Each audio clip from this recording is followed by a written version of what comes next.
The man known to history as Kim Il-sung was born on the 15th of April 1912 as Kim Sung-chu in the small village of Nami, now incorporated into the city of Pyongyang in what is now North Korea, but which was then part of Chosen, the imperial name for Japanese-controlled Korea. His father was Kim Hyun-jik, a member of the Changchu Kim clan, which traces its roots back 30 generations to Kim Tae-sa, said to be a descendant of Kim Gyung-sun, who had ruled Korea in the 10th century as the last monarch of the Shilla dynasty.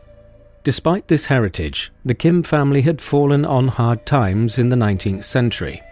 Kim's grandfather had engaged with Western Christian missionaries who arrived in the Korean peninsula from the 1860s onwards and had converted to Presbyterianism, a form of Scottish Calvinism, and Kim's father inherited the same faith. Many members of the family received a good education in the Christian missionary schools as a result, but they were poor nonetheless. Kim's mother was Kang Pan-suk. She and Kim Hyun-jik had several other children, notably 2 sons who were younger than Kim, Kim Yong-chu and Kim Chul-chu, who died later fighting against the Japanese occupation of Korea. Kim Yong-chu lived to be over a century old, only dying in 2021, and for a time until the late 1970s, he was being considered a potential heir to his brother as ruler of North Korea. The events which would make Kim Il-sung one of the most significant figures in modern Asian history were already underway before he was even born.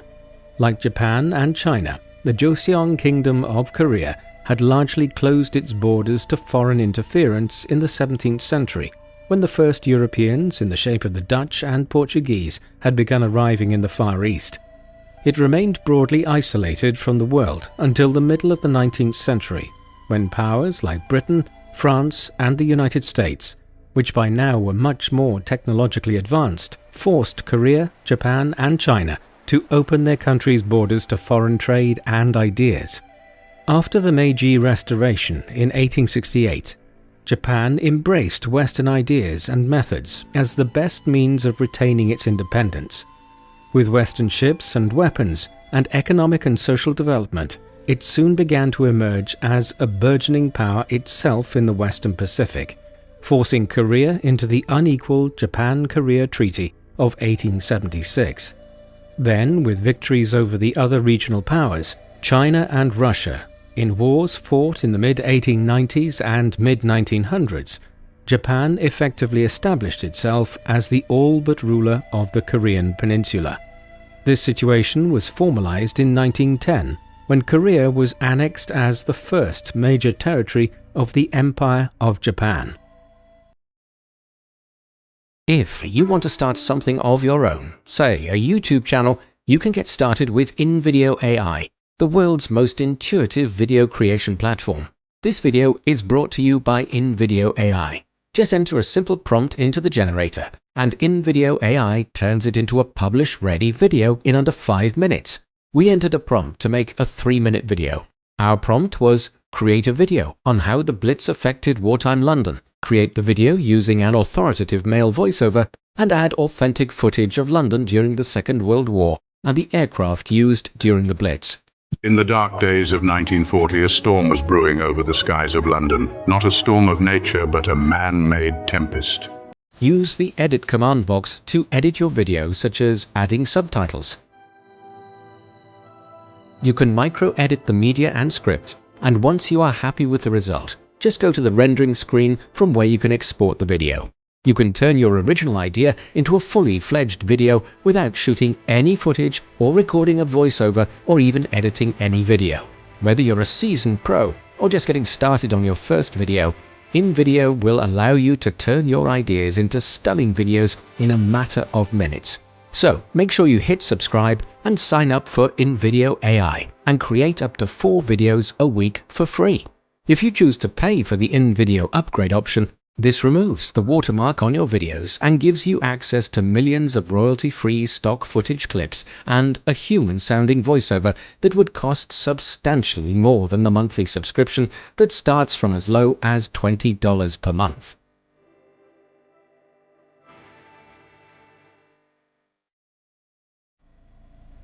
By the time Kim was born in 1912, the Japanese were already beginning to implement a policy of Japanification in Korea, whereby the Korean people were coerced into adopting Japanese cultural norms and adhering to the Japanese political system. This quickly aroused opposition. A major moment came in 1919, when Kim was just a child. A year earlier, the US President Woodrow Wilson had outlined a series of 14 points in a speech to the US Congress in which he stated that national groups had a right to self-determination. It was a sign of the times, and in Korea many people felt the same, arguing that Korea should be free from Japanese colonial rule. The resentment which was building boiled over following the death of the former Korean emperor, who had been deposed by the Japanese, Emperor Gojong, in January 1919, with many believing the Japanese had poisoned him. What followed was a series of protest movements across Korea on the 1st of March 1919, largely led by student groups. Although the protests were brutally suppressed by the Japanese occupation forces, the memory of them became a galvanizing force, and the March 1st movement inspired future resistance to Japanese imperial rule. This Korean resentment at Japanese domination and simmering tensions was the political environment in which Kim would grow up, and which would shape the politics of the peninsula down to the 1940s. The details of Kim's early life have become shrouded in myth over the decades, as the man who would one day become absolute ruler of North Korea built up a fantastical biography of his early life, one which often makes separating fact from fiction difficult.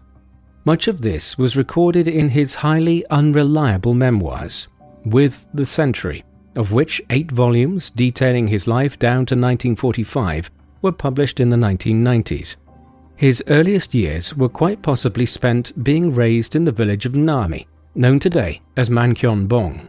His family was staunchly opposed to the Japanese occupation of the Korean peninsula, a hardly unusual political stance at the time, when tens of thousands of Koreans were being arrested and detained every year across the country as the Japanese sought to crack down on dissent.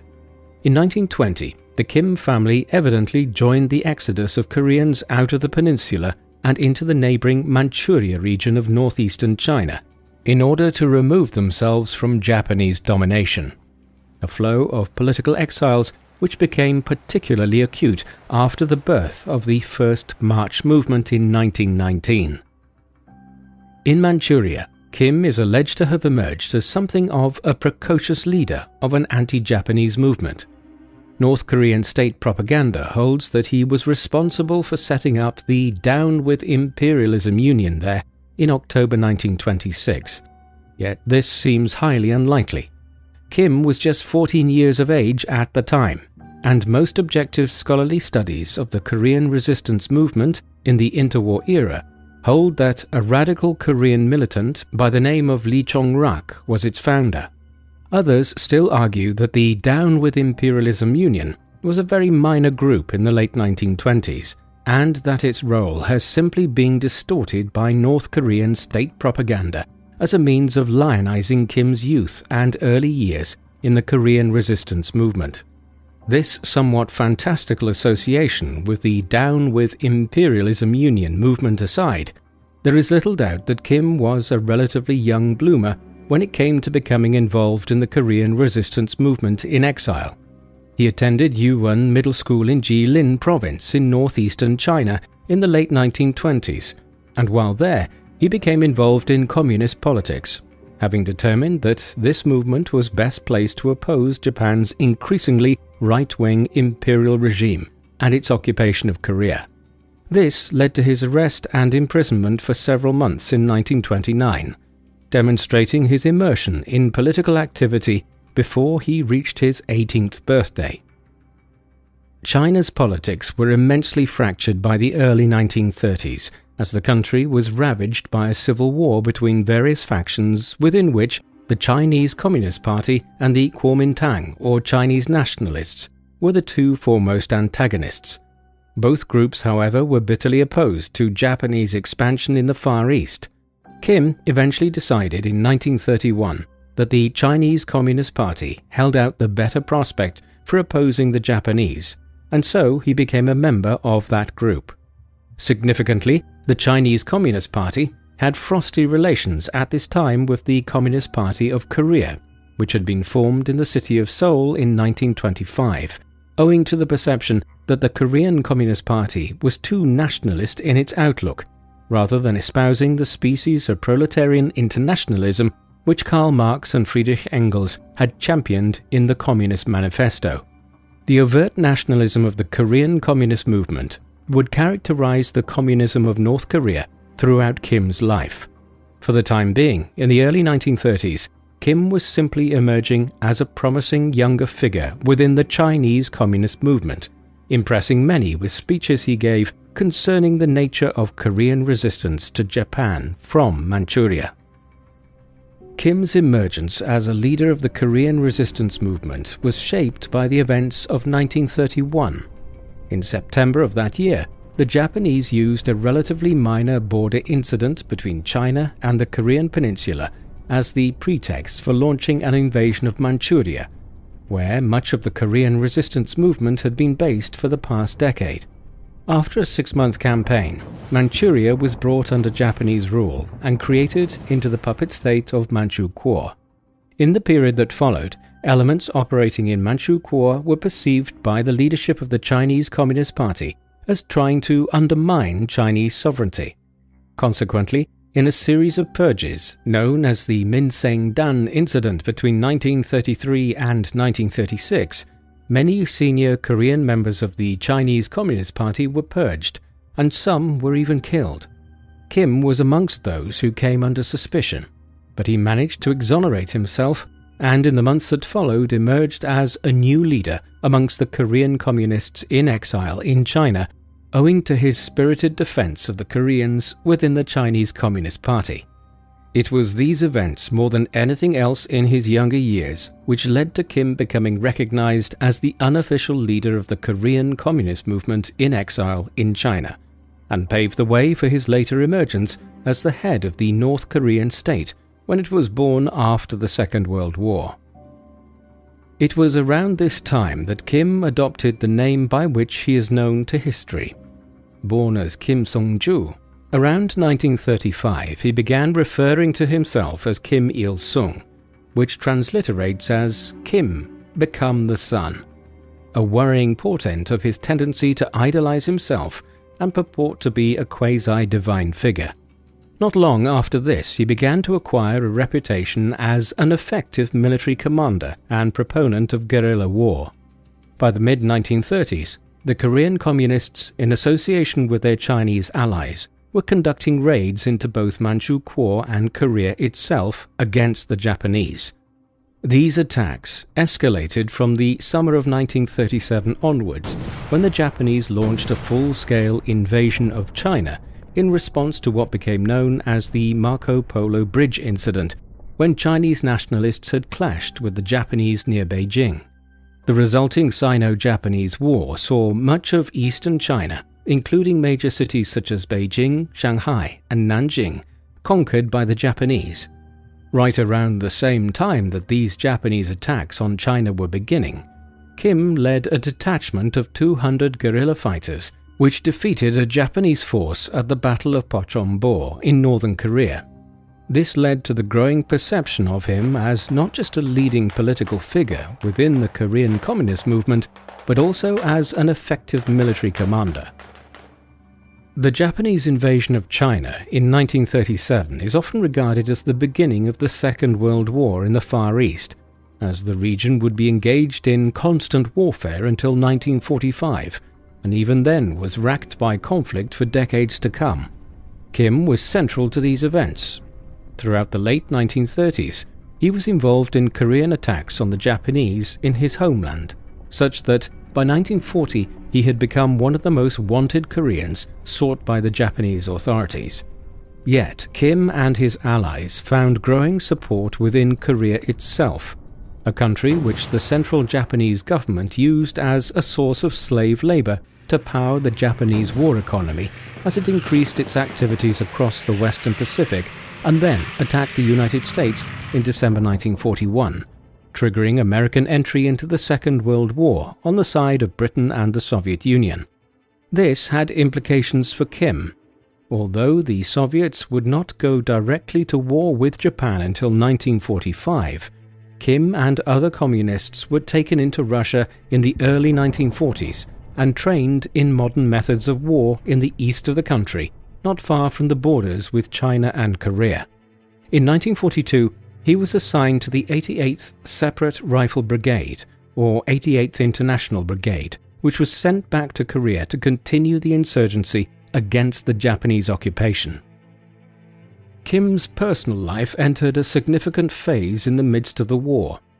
In 1941, he married Kim Chung-suk, a Korean woman who had been orphaned in the early 1930s after her family had also gone into exile in Manchuria before the Japanese in turn conquered that region. In the mid-1930s, when she was entering her late teens, she joined the Korean resistance movement. In the late 1930s, she is alleged to have saved Kim from an attempted assassination by the Japanese, and their relationship soon began. Shortly after they were married in 1941, she gave birth to her and Kim's first child, a boy who was named Yuri Irsenovich Kim, seemingly in recognition of his being born while the Kims were under Soviet protection in Russia, though other accounts state that he was born in Korea itself in 1942. This may have been changed later to ensure that the son, better known as Kim Jong-il, was asserted to have been born in Korea. Two further children, a boy named Kim Man-il and a daughter named Kim Chung-hoi, both born in the mid-1940s, followed. They would largely grow up knowing only their father. Kim's first wife, Kim Jong-suk, died in the autumn of 1949. The cause of her premature death, while still in her early 30s, is not entirely clear, though it may have been owing to complications from a further pregnancy and general ill health which developed during her many years as a guerrilla fighter in the 1930s and 1940s. Back in the early 1940s, in the first years of their marriage, Kim and his first wife continued to fight against the Japanese occupation of Korea. Back in the peninsula, the number of Koreans who were being drafted into the Japanese economy, or even the military, was growing month by month as the Japanese war effort declined precipitously. The decision to attack Pearl Harbor in Hawaii and initiate a war against the Americans in December 1941 was a fatal one for the Japanese. While they initially succeeded in 1942 in conquering a vast array of territory across the Western Pacific and Southeast Asia, eventually even threatening British India, ultimately the resources which the United States and Britain, who now allied with both the Chinese communists and nationalists, were too great, and even with the Allies focusing primarily on defeating Nazi Germany in Europe between 1942 and 1945, the Americans had still made major progress in liberating much of the Western Pacific from the Japanese by the early summer of 1945, when Germany finally surrendered in Europe. With victory in Europe, the Soviet Union, which had avoided outright war with the Japanese in order to pump all its resources into fighting the Germans on the Eastern Front in Europe, now honored its alliance with the US and declared war on the Empire of Japan in early August 1945. In the days that followed, the Red Army conquered Manchuria in a blistering military campaign. Then, when the Japanese surrendered following the dropping of the atomic bombs on the cities of Hiroshima and Nagasaki by the Americans, the Russians sent their forces further south to occupy the northern part of the Korean peninsula, while the Americans occupied the southern part, an arrangement which had been pre-agreed by the two Allied powers. The roots of the division of the Korean peninsula into two states and the rise of the Kim family to dominate one of those same states was sown by the occupation of the peninsula by the Soviets and the Americans in the autumn of 1945. Even before the war had come to an end, the Allied leaders had been drawing the political and military lines which would divide the world during the Cold War, with the Western Allies, for instance, demanding that certain countries in Europe, such as Greece, would be occupied by their forces, and would be reconstructed along Western lines, while others, such as Poland, would fall into the Soviet sphere of influence.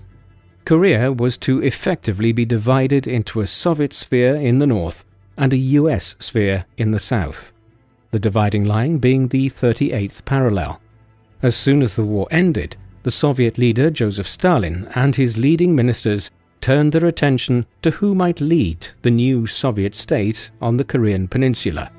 There were numerous candidates, especially Cho Man-sik, a long-standing Korean nationalist, yet they ultimately selected Kim, after the chief of Soviet security, Lavrenti Beria, met with him several times and confirmed to Stalin that he believed him to be an ideal candidate. And so it was that Kim Il-sung returned to Korea, doing so legally and not as a guerrilla fighter for the first time in a quarter of a century in September 1945.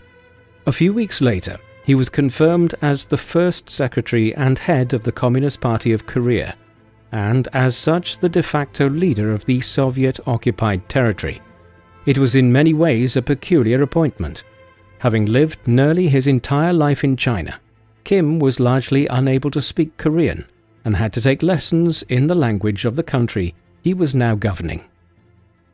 The years that followed were divisive ones for the former Allied nations. In Europe there was growing difficulty surrounding the divided status of Germany, while in China the US and Britain had been supporting the nationalist Kuomintang against the Soviet-backed communists in the Civil War, which resumed as soon as the Japanese were defeated.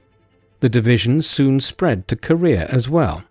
In the course of 1947 and early 1948, the Americans, under the auspices of the newly established United Nations, determined to press ahead with organizing national elections for the whole of the Korean peninsula, a plan which, if successful, would possibly have seen Kim disappear from the annals of international politics as quickly as he had made his appearance.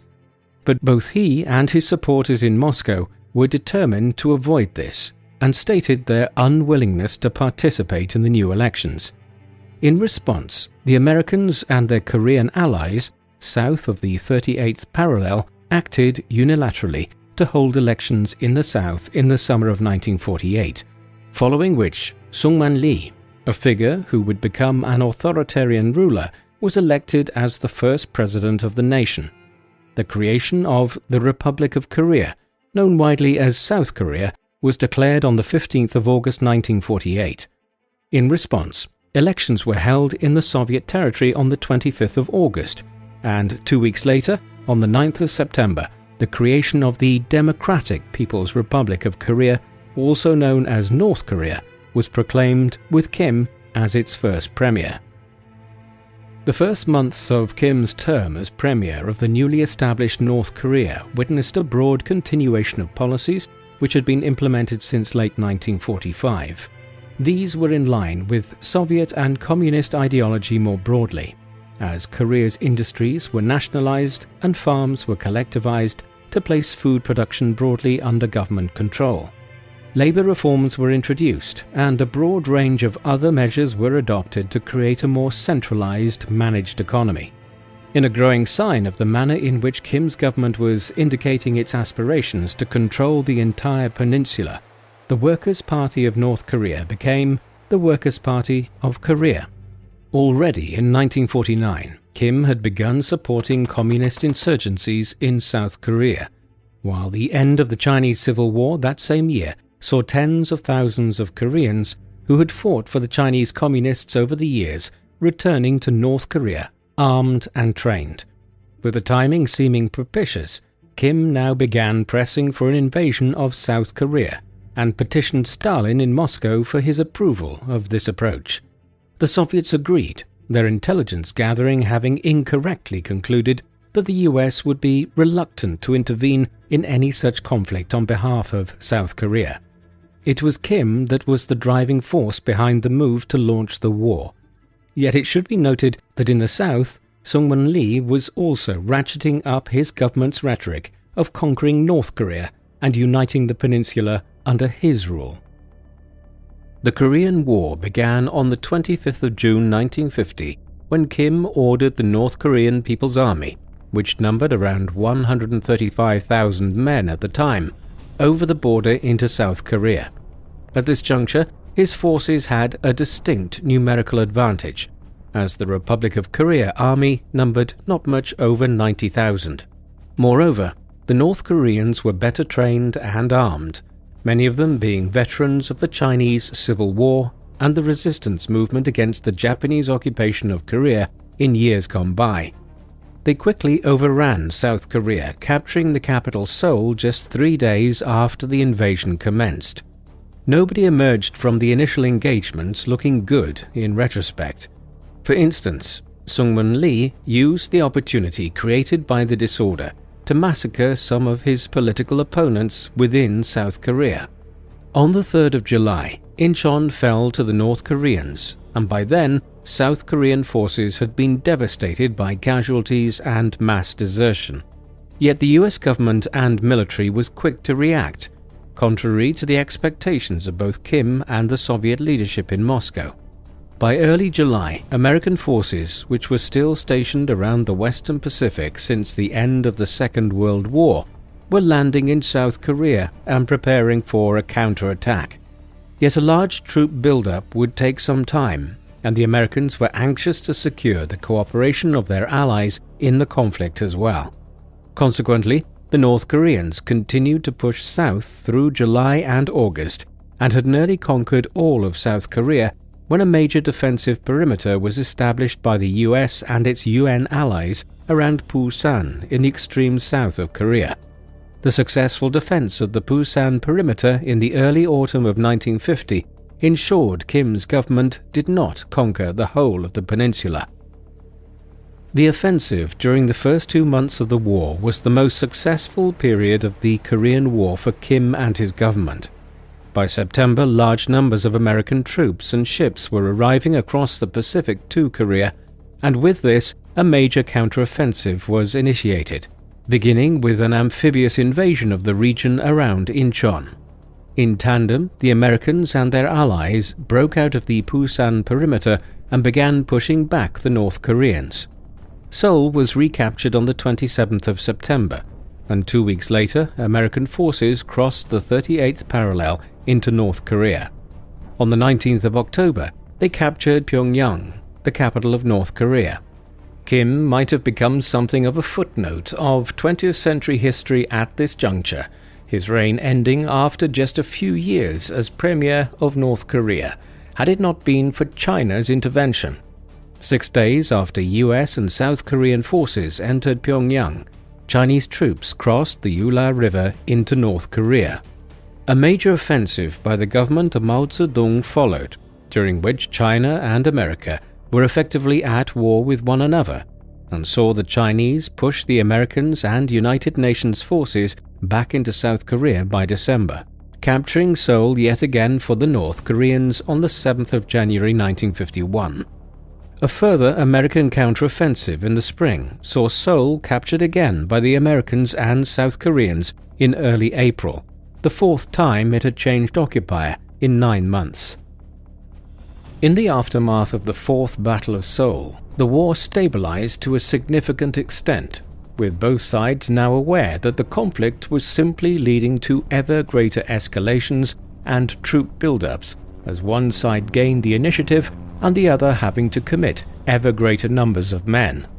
As this realization dawned in the late spring of 1951, both sides stopped trying to overrun the peninsula, and the conflict instead descended into a war of attrition along the 38th parallel, near the pre-war borders of North Korea and South Korea. Kim seems to have been a driving force behind this on the communist side. Records which have come to light from Soviet archives indicate that by the second half of 1951, he had realized that the peninsula could not be unified under North Korean rule, and was now anxious to end the war. That would never be achieved. Instead, after 2 further years of border warfare, the Korean Armistice Agreement was entered into on the 27th of July 1953, signed by Kim and Sungmun Lee. This created a demilitarized zone on both sides of the border at the 38th parallel. However, it did not bring the war to an end, and even today, 70 years later, the two nations are still, technically, at war with one another. With his goal of unifying the peninsula under his rule in ruins, Kim set about consolidating his control over North Korea in the mid-1950s, his position having been weakened by the failure of the war. Much of this focused on cultivating a cult of personality that mirrored those created in Russia by Joseph Stalin and by many other totalitarian rulers in the 20th century. As early as 1949, the first large statues of Kim began appearing in city centers and other public spaces around North Korea.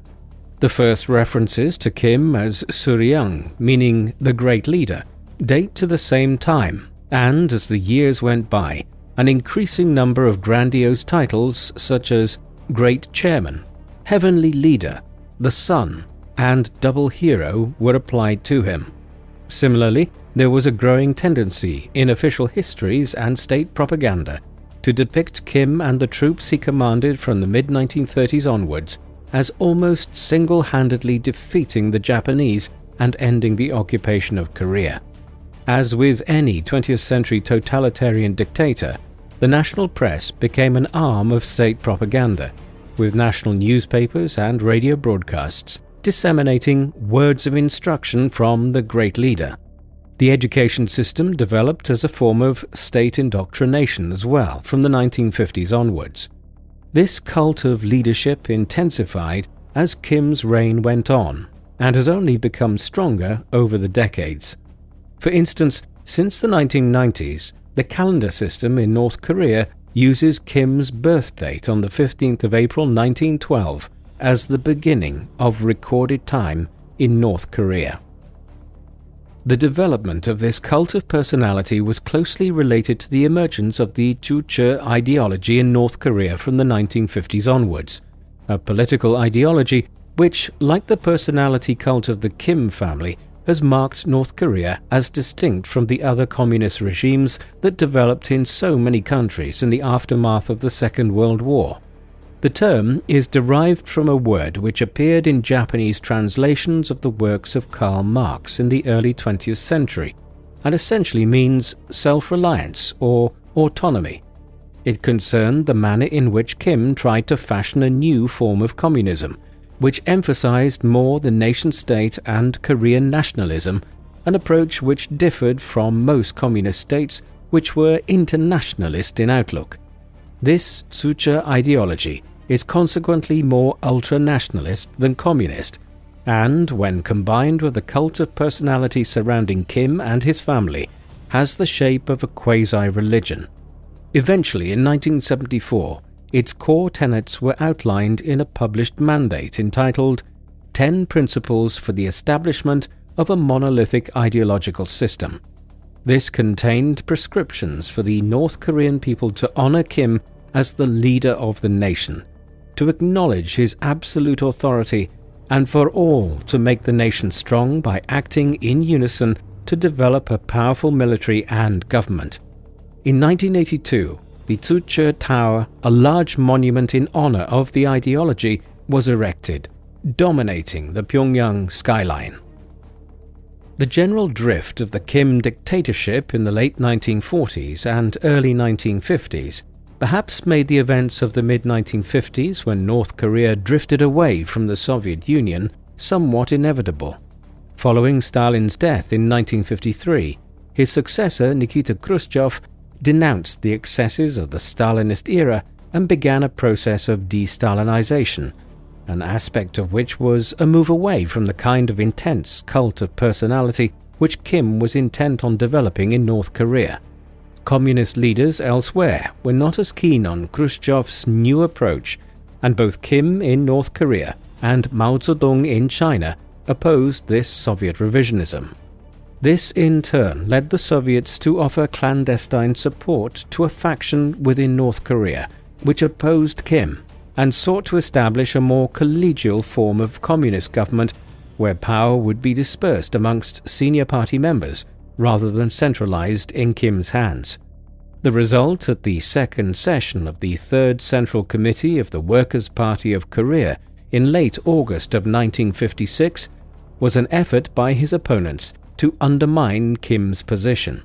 However, he struck quickly in retaliation, purging the party of several of his opponents in an event which has come to be known as the August Faction Incident. When the governments in both Moscow and Beijing called for Kim to cease the purges in September, he made some effort to do so. But over the course of the next 2 to 3 years, many of those who had even been remotely connected with the opposition faction in 1956 disappeared or were stripped of any authority within the North Korean Communist movement. By the early 1960s, a quarter of the senior party figures had been purged, and many were ultimately killed as Kim ensured that there would be no opposition to his rule going forward. A large number of those who were purged in the late 1950s ended up within the North Korean system of labor and penal camps. Under Kim, these developed into an instrument of state terror, rife with abuses and dreadful conditions. There are different types of camps and prisons in the country, some being Kwaliso, a type of labor camp for political prisoners, others being what are deemed re-education camps, and others effectively being death camps, where inmates are provided with little more than starvation rations and used as slave labor until maltreatment or disease kills them. The system was beginning from the late 1940s onwards, as Kim directly imitated the Gulag system which had been developed in Siberia in Russia under Stalin. Internment from the inception of the system often involved people being imprisoned with only a veneer of a trial and due process. One of the more notorious such facilities was the Huryang concentration camp in the far northeast of North Korea, near the Russian and Chinese borders.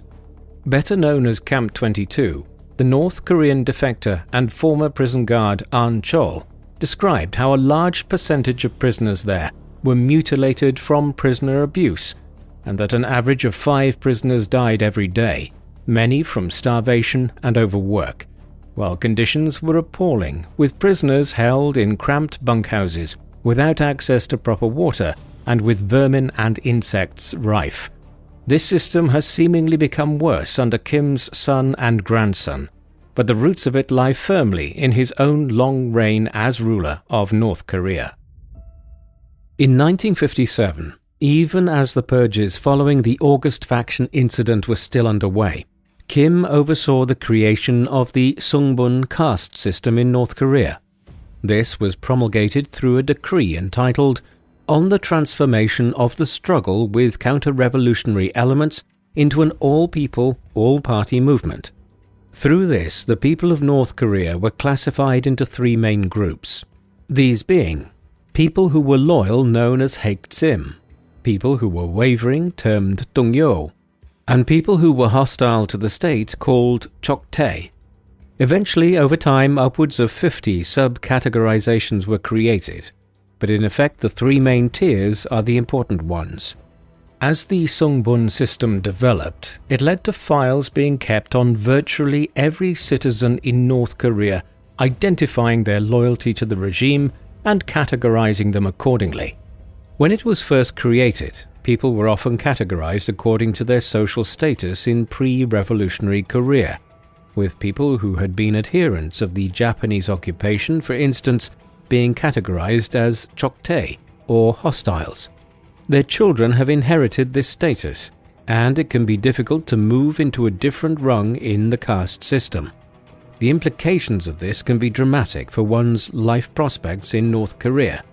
This was made most clear in the 1990s, when a brutal famine gripped the country, and during which the loyal or Haeksim caste were given preferential treatment in the distribution of food.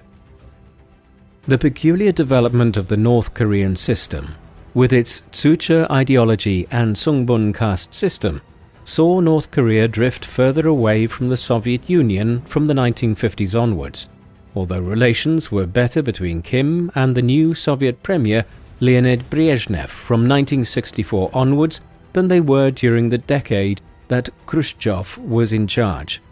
The situation was more difficult with China, where the advent of the Cultural Revolution from 1966 saw a growing split between Mao and Kim. In this situation, where the international unity of communism was fractured, Kim leaned more towards finding allies in smaller communist and totalitarian states in the 1960s and into the 1970s. He developed a close working relationship with the leader of Romania, Nicolae Ceausescu, who visited Pyongyang in 1978, as well as several African dictators such as the president of Zaire, Joseph Mobutu, whose bloody rule developed along similar lines to that of Kim's. In the late 1960s, at the height of the Vietnam War, Kim moved to foster close relations with Ho Chi Minh and the North Vietnamese, who he admired for their success in seemingly winning a war against the US in very similar circumstances to the war Kim had tried to wage in the early 1950s himself. Others were less welcoming of the North Korean dictator. The ruler of Albania, Enver Hoxha, condemned him as being a communist ruler who had little interest in Marxist-Leninism of any kind, a broadly accurate assessment of a tyrant who seems to have ended up in the communist camp simply because it was the one which had held out a path to power for him in the 1940s. In 1968, Kim came close to reigniting the war with South Korea, which had never officially ended.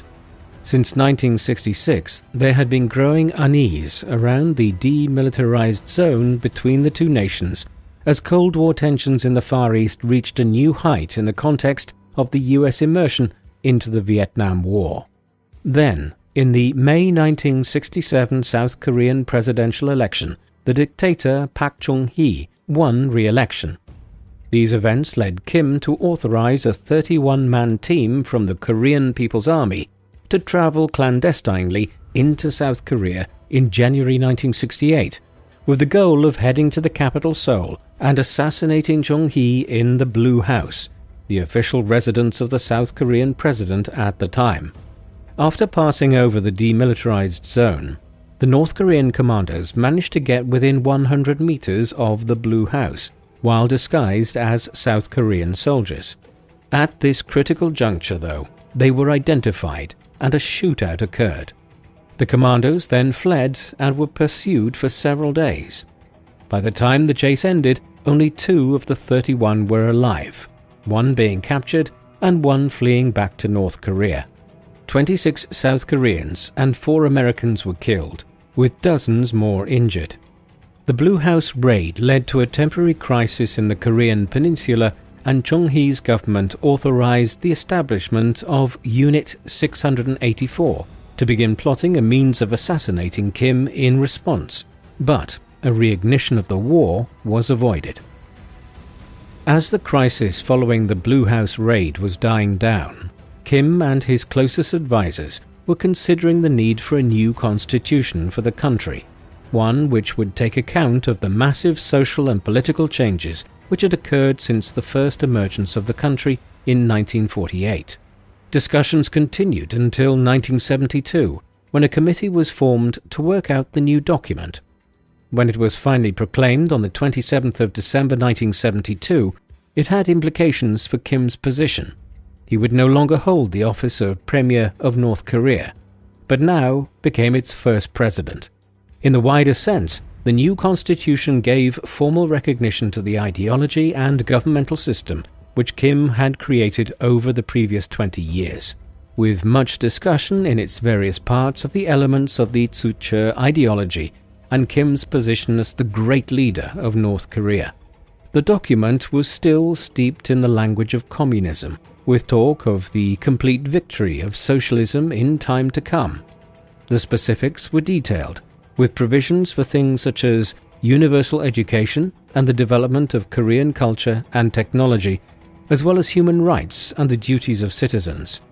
If one were to read the document, it would appear in places to aspire to create a utopia.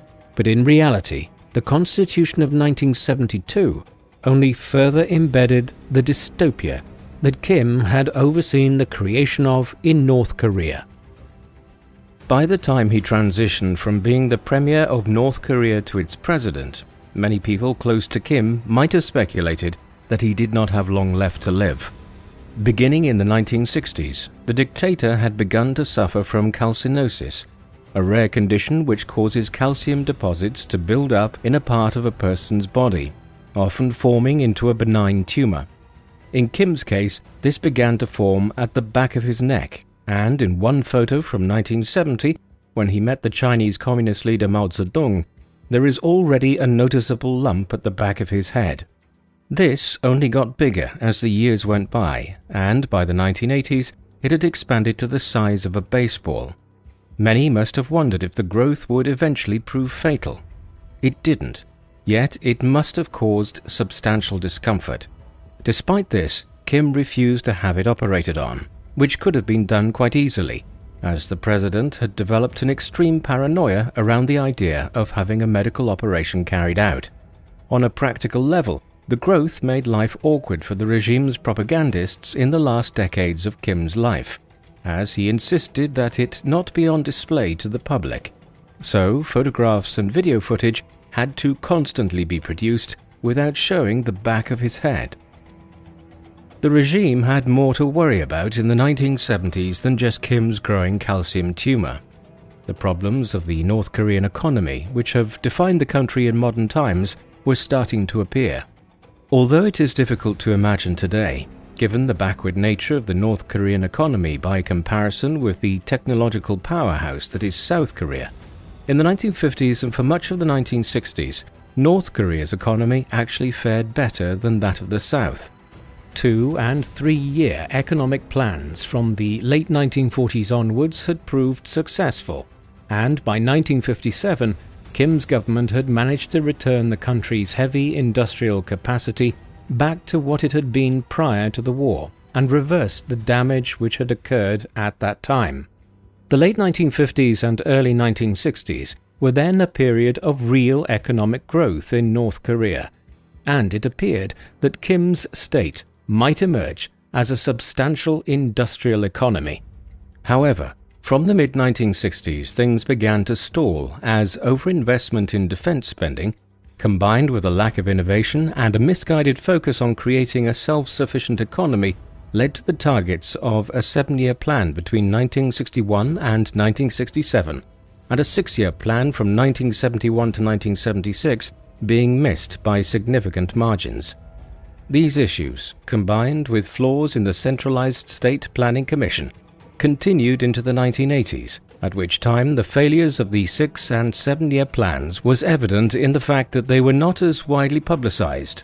All the same, while North Korea's economy had begun to falter dramatically from the mid-1960s onwards, the major economic woes of the North Korean state were not to really develop until the 1990s, when the end of the Cold War left the country isolated and huge sanctions on trade with it were introduced internationally.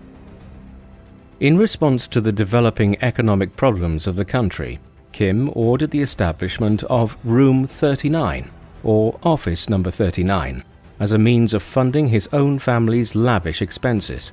Named after an office number in the building where it was initially headquartered in Pyongyang, Room 39 was in charge of generating a large cash flow to provide funding for Kim and his family members and funding for specialized projects which they were engaged in, or the court economy of North Korea, as some commentators have termed it.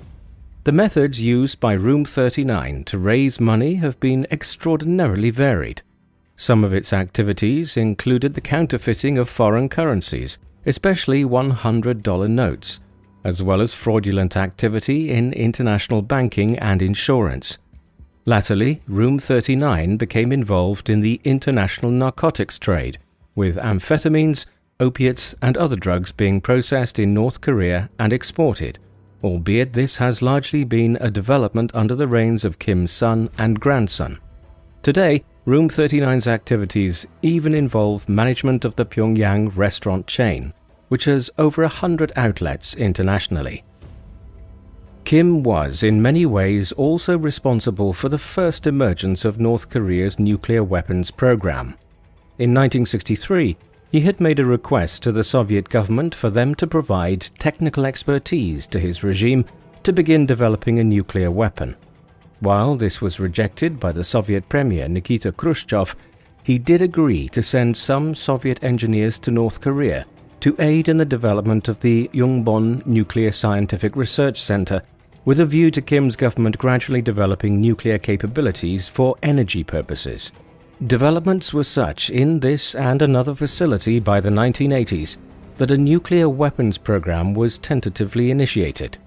Despite these efforts, Kim agreed that North Korea would become a signatory to the Nuclear Non-Proliferation Treaty in 1985. In reality, the country continued to develop its nuclear capabilities, and in 1993 it made its first moves towards abandoning participation in the Non-Proliferation Treaty. That said, the country would only carry out a confirmed test of a nuclear weapon in 2006, long after Kim's death, and North Korea's emergence as a pariah nuclear state has largely occurred under his son and grandson. Kim's final years were turbulent ones. As he entered his late 70s, he began to turn over a range of responsibilities to his son and heir, Kim Jong-il, even as the world was changing around them. In the late 1980s, the Cold War, which the state of North Korea had been born out of, came to a rather dramatic end as the new head of the Soviet Union, Mikhail Gorbachev, began reforming the Russian-led state and inadvertently brought about its collapse. As this occurred, a huge number of communist regimes in Eastern Europe and other parts of the world either collapsed or abandoned their pretensions towards being Marxist-Leninist states. North Korea would be one of the few countries that resisted this drift of events, preserving its own brand of ultra-nationalist authoritarianism. The consequences of this were that North Korea became increasingly isolated on the world stage in the early 1990s, and it lost its trading partners and allies. Although the country's economy had been declining for decades, the end of the Cold War brought fresh problems. Despite such developments, the regime continued to have delusions of grandeur. In the mid-1980s, in response to the granting of the honor of hosting the Summer Olympics in Seoul in South Korea, a country which had moved past its own authoritarian period of politics to become the technologically advanced economy and country we know today, Kim's regime ordered the construction of a vast new stadium in Pyongyang. Finished in 1989, the Rungrado 1st of May Stadium can accommodate 150,000 people and is the largest stadium in the world. Kim would not live to see many performances at the stadium, or much of how the New World Order would begin to develop following the end of the Cold War. He turned 80 in April 1992. A formal event was held which was attended by dozens of world leaders or their representatives, a gathering which highlighted the manner in which Kim, as tyrannical as his rule was still an international leader with friends and allies on the world stage, unlike his successors. He was in relatively good health still at this event, and his demise, when it came 2 years later, was sudden. He suffered a heart attack on the 7th of July 1994, and died hours later in the early morning of the 8th of July at a country retreat in the north of Korea. A state funeral was held a week and a half later, following which Kim's body was preserved and placed in a glass coffin on display in the Kumsusan Palace of the Sun. This was a grand palace which Kim had constructed in Pyongyang in the mid-1970s as the official residence of the president, one which was transformed following his death into a giant mausoleum. When his son died 17 years later, he was interred there as well, and the palace has consequently become a family mausoleum and one of the most significant sites of the regime. As Kim aged, the issue of the succession had become more prominent in North Korean politics. After the death of his first wife in childbirth in 1949, he had remarried to Kim Sung-ae in 1952. He is believed to have had 3 further children through this marriage, and it is also believed that he also fathered some illegitimate children. The issue of the succession was not set in stone until the early 1980s, when Kim's eldest son, Kim Jong-il, born in the Soviet Union back in 1941, was acknowledged as the heir designate. He duly succeeded upon his father's death. Unlike his father, who for all his flaws had risen to power on at least some political ability, Kim Jong-il had inherited his power and displayed many of the personality peculiarities of an inherited dictatorship, investing much of his energies on building DVD collections, staging plays, and watching basketball matches, as well as excessive drinking, traits which are even more exacerbated in his own son and successor, Kim Jong-un. Kim Jong-il ruled North Korea for 17 years after his father's death. The first years of his time as the dictator of the country were dominated by a catastrophic famine, the roots of which had been sown in the latter stages of his father's reign. Because North Korea is the most secretive and closed nation on earth, it remains unclear to this day exactly how many people died during the famine, which went on from 1994 to 1998. The upper estimates of 3.5 million are probably excessive, but it is plausible that 1 million or more people died out of a population of 22 million people, while millions more were left malnourished. This set the tone for the rule of Kim Jong-il and his son Kim Jong-un, who succeeded him in 2011. Under the Kim family, North Korea has remained a brutal dictatorship with repressive policies, human rights abuses, and an enormous military establishment. The country's economic and social development has met with one catastrophe after another, with food shortages and lack of electricity being a daily occurrence for many North Koreans. But under Kim Il-sung's son and grandson, the country's nuclear arms program has become stronger and stronger. Thus, as brutal and backwards as the regime may be, little can be done by the outside world to remove the Kims from power without risking a nuclear war in East Asia. And there are no signs of it reforming itself anytime soon. For better or for worse, and few would argue it has been for the better, Kim Il-sung is the most significant figure in the history of modern Korea. In his early life, he emerged as the leader of the Korean Communist movement in exile against Japanese occupation of the peninsula. The end of the Second World War and the Soviet occupation of the northern half of the peninsula provided the opportunity for him to rise to power over North Korea, following its emergence as a rival to the Western-aligned South Korea. It was all negative from there. His first action was to launch a war against South Korea, which lasted for 3 years and became the first major clash of the Cold War. The conflict has theoretically never ended, and the Korean peninsula remains divided by a demilitarized border zone. At home, he set the tone for a North Korean regime which has committed appalling human rights abuses for the last 3/4 of a century. There were some initial spring shoots in the economic development of North Korea in the decade or so following the end of the war with South Korea. Yet even this ran aground in the 1970s and 1980s on the back of the misguided efforts to make North Korea self-sufficient. The famine, which followed immediately after Kim's death, was sown by his government's policy.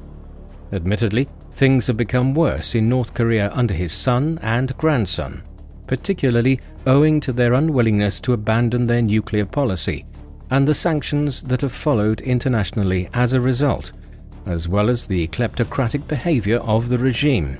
But the nature of the totalitarian pariah state that North Korea has become was first shaped by Kim Il-sung. What do you think of Kim Il-sung? Was he a strong and capable leader through a succession of conflicts, or was he completely responsible for turning North Korea into the pariah state it is today? Please let us know in the comment section, and in the meantime, thank you very much for watching.